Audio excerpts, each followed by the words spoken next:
Just a few kilometers outside Hastings, Ontario, you'll find a small dirt road. Just like the other dirt roads in the area, but once you get over the crest of this hill, you'll see that this place is pretty damn magical. We're going over the crest here now into what is the site of the Crooks Rapids Festival. This is a huge piece of land just outside Hastings, Ontario. It's still inside the grounds of Hastings. There's Dougie coming over after mowing the lawn. Dougie is the owner, operator, creator of Crooks Rapids Countryfest. There's their wonderful memorial garden, which greets you as it comes in. Big part of what they do. We talk about this a little bit in the interview. You'll get to hear all about that. Crooks Rapids Countryfest is happening August 25th and 26th, 2023. Massive lineup. Let's follow Dougie Oliver down to the stage and see what this show is all about. Once again, these lands are beautiful. Nice little valley with the stage tucked right at the bottom. They built this new stage last year. They were bringing in some mobile stages, but they really put their stepped their game up and built this stage here to house all the acts. And we're lucky enough to be here today when everything is empty and quiet. And we're going to sit down and have a chat with Mr. Dougie Oliver, ladies and gentlemen. Cheers. A hug with my good buddy. Dougie Oliver. I met Dougie years and years and years ago when he was a kid. Here in Campbellford, and he's gone on to be a world-class musician, played with musicians all around the world. He's been all over doing everything. My Darkest Days. How long were you in My Darkest Days for? Oh man, long time. It like was a long time, 13 or something like that. Crazy long Yeah, time. something like that. It's been a while. And then you left that and you started Crooks. Cold Creek County. Cold Creek County first, and Yep. that was with Brandon and a bunch of your other friends. Yeah. And you guys did that. You got signed to Sony and went out on tour and did a bunch of that. Yeah, that was a lot of fun. Yeah, and then during the COVID hit and a little bit before, you guys sort of fell apart, Yeah. decided not to do it anymore. Yeah, we just kind of grew apart, and like the industry was moving in different ways too, and it just kind of organically fell apart, I think. Yeah. The And, industry had a lot to do with it too. Yeah, just everything that happened, and but I kind of wanted to do this country music festival for like pretty much my whole life, or Yes. a music festival, and then so it was just kind of like the perfect opportunity to kind of switch over. So you transitioned from musician to promoter. Yeah. And now you have this. I'm going to step out of frame so I can get some close-ups of Dougie here, folks, and also just kind of show you some of the area around. So Dougie, you left the music business as we know it, and you came out here and you got this field. Yep. This massive field here. Take a look at this, folks. This place is absolutely incredible. This is from the stage looking out, and it is the most spectacular piece of land I have seen for a music festival in a long time. And you do the Crooks Rapids Music Festival here. This is the 4th year. Yep. And you've had all kinds of bands here. Who are some of the bands that you've had? Some of your favorites? Oh man, David Boy James, he's fantastic. He's coming back. He's actually played here every year. But we had the Road Hammers. We've had Aaron Perchette. Very cool. We had Black Mountain Whiskey Rebellion. Yeah, they were great. Eric Etheridge, Kelsey Kulik. Just all kinds of great. Oh, Jojo Mason. Right. He was a fan favorite as well. Like people just loved his show, so we want to get him back. So you're getting a thing going out here where you're bringing in recording artists that are touring, but you're also bringing in a lot of local acts and young and upcomers too, right? Is that a big part of the motivation behind the festival? Is to help expose new folks? Absolutely. We want, like, man, you did this stuff too, and you know how hard it is to get on a nice big stage and in front of a lot of people. And there's a lot of great talent around here. Yeah, you might not hear of or know some of the names, but I promise you we're bringing in good talent. Mm-hmm. Like we've taken the time to just find really good musicians, and they're right here in our hometown. Of course. Like this area. So we got to give them some credit too, and get them out here and get them in front of some people. So, you know what I mean? It's a full circle thing for me. So. And who's on the lineup this year? Okay, David Boy James is headlining on Friday night. Ryan Anderson's playing this year, and the Beresfords. They're all on the Friday night. Also with the Road Apples, they're a fantastic hip band. Yeah, and they're on the Friday night as well.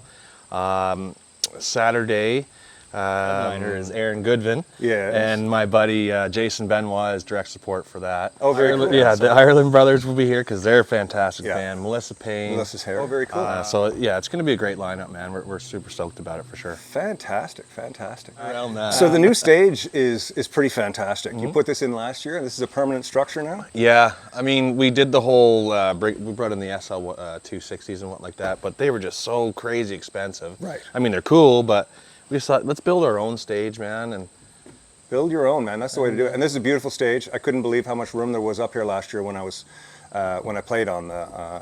We did this last year, right? Yeah. Yeah. The Goats. Yeah. It's a great stage, and you had great equipment. I mean, I don't know who you're working with for AV, but great stuff. Thank you very much. Production all Well, around. we've moved over a different company this year. Every year, there's companies throwing all kinds of stuff at us. And Fourth year. Where do you feel in your success plan of like we're 4 years in? I know you had 2 years of COVID, which kind of fucked it, but yeah, things that are was going tough. really well. Ticket sales are good. Yeah, ticket sales have been the best they've ever been. You know, we've tripled them this year, and each year we keep getting more and more and more, and there's a lot more people reaching out, and it's great that there's a lot of other people that aren't from around here that are coming in, right? So, but it's great to see so many familiar faces and some new faces, and just giving some bands that might not normally have that opportunity to play something like this, give them a home to play or a start. Right, exactly. So. Yeah. What made you want to do this, Doug? Out of all the things you could have done after music, aside from continuing to play, what brought you into sort of it's out of one fire into another? It's not like you chose a comfy government job to retire into. Definitely not. Okay, so just yesterday I was out here cutting, and a friend of mine, Rick Duncan, he's he was my father's friend, but growing up when I was a little kid, he always had a party at his house, and it was live bands, and there was a stage, and I was like, oh man, this is someday I'm going to be on his stage, right? And then as years went on, I was about 14, 15, finally got the opportunity. He's like, yeah, your band's good, let's rock, we'll get them on there.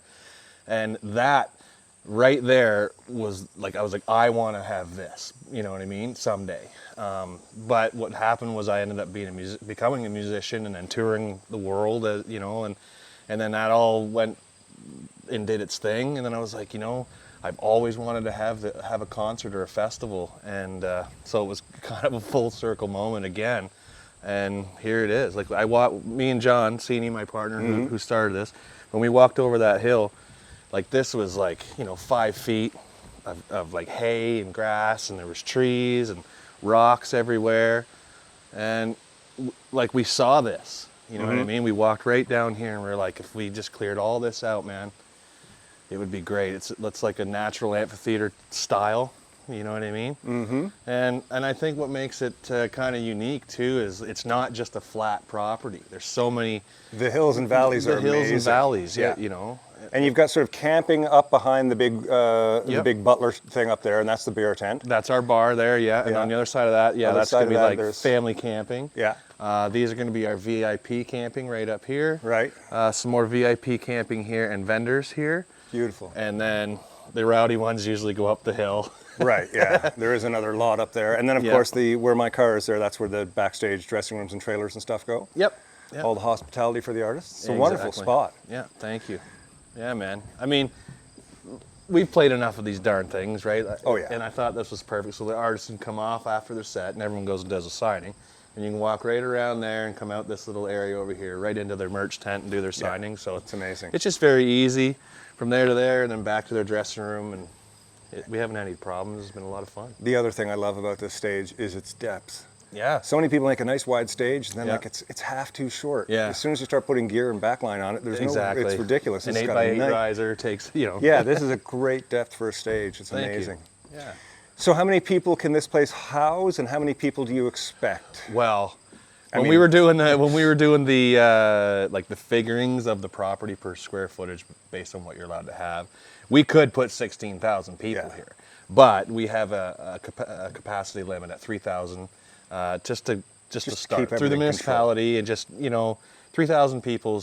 It's not a lot of people, but it's a lot of people, and you gotta start small first, right? And it keeps your So- security budget a little bit lower. Yes, too it at the does. top. Yeah, absolutely. Yeah, 3,000 people is perfect. And that, Yep. once you get everybody camping in here, it's a good sized crowd. They have a Oh great yeah, time. yeah. It looked really good in here last year, and we've already tripled sales this year, so it's gonna look That's awesome. fantastic. That's Yeah. fantastic.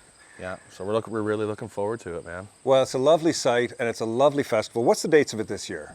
August 25th and 26th. That's this weekend, Yeah. because it's now Wednesday. That's right. And that's this weekend, which is going to be fantastic. I'm here with the Irelands, Yep. lots of other great bands. I'll put that up.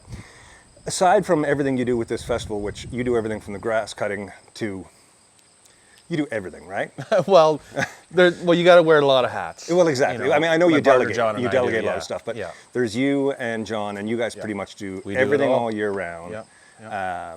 top to bottom. Yeah. How do you find time as an artist to still write songs? You put a single out recently that's been really kind of gratifying too. Thanks. Do you want to talk about that or no? Yeah, sure. No, Okay. that's fine.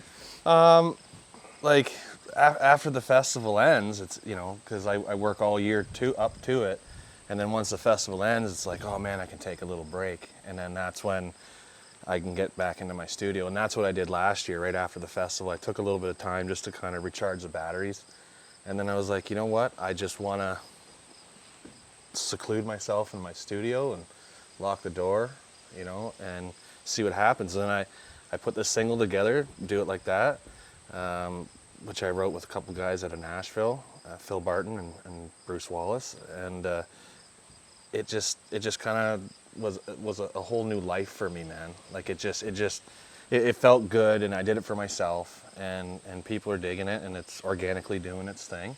It's amazing. And so I just kind of did it for me, man, not for anybody else. That's there's. I mean, I like to think that all artists start there.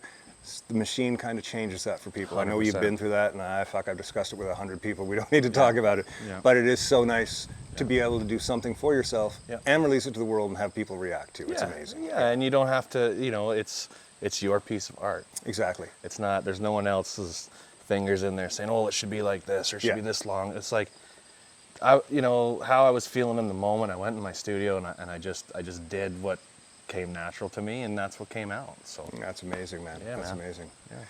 Well, thanks for coming on the show. We really appreciate it. Thank you. And it's going to be a great festival, as always. Thanks, man. And for everybody watching, this is Dougie Oliver here from My Darkest Days and Cold Creek County, and now Crooks Rapids Countryfest. One last thing. Crooks Rapids Countryfest. Where did that name come from? Why is it called Crooks Rapids? Okay, so we were trying to figure out what to call this thing, and way back in the day, and it's very important that we wanted to have it on Hastings soil. We're Hastings Okay. boys, and that was just important for us, right? But back in the day, before Hastings was called Hastings, Jonathan Crooks settled here and named it Crooks Rapids. So that we were like, you know what? I think Crooks Rapids Countryfest will work. That is Yeah, great. John, I think, has suggested that too. Yeah. So you say it was John Crooks? Jonathan Crooks. And does he still have any descendants here? Are there any Crooks I don't know. I don't know, man. man. In Hastings? That's so strange. I eh? believe he came here, he settled here, then it was called Crooks Rapids, but then he got called back out. Right. And then I don't really know what happened after that. Yeah, I know a lot of the names up here and a lot of the properties were originally given to British and American soldiers who had fought in the war. They were given pieces of land, like Campbellford is named Right. after a British soldier, I think it is. Right. And he was given the land by I can't remember the whole story, but it all had to do with the military and stuff. So That's it's cool. probably one of those too. Yeah, absolutely. Well, cool. And I just want a couple minutes of, I just took some pictures on the way in of your little flower garden / memorial garden. Why don't you Yes. tell me a little bit about what that's all about? Well, that's super important, and that's another reason why it was important to have it on Hastings soil. I mean, we've lost so many people here. I'm not going to get into what or why, but we've just lost so many friends. Like a lot of mine are not here anymore, but they're right there, and we made that memorial garden for them, in memory of them. John lost his wife. It's in her name, you Right. know, and it's just when every time we come over that hill, it's like, Yeah. this is why we're doing it. It's the right? first thing you see when you come in. It's beautiful. Yeah, so that was super important for us to recognize them, and because they're here with us, man. Of course. They're pushing us along. Yeah. Yeah. I got to think that anyways. Well, thank you very much for taking the time, my friend. It's lovely to see you. It's my pleasure. And ladies and gentlemen, once again, Doug Oliver, Crooks Rapids Countryfest. I'll put all the information up in the poster and stuff, and hopefully some of you will make it out this weekend over here in Hastings. Thanks a lot, Dougie. Thanks, Ken. Cheers.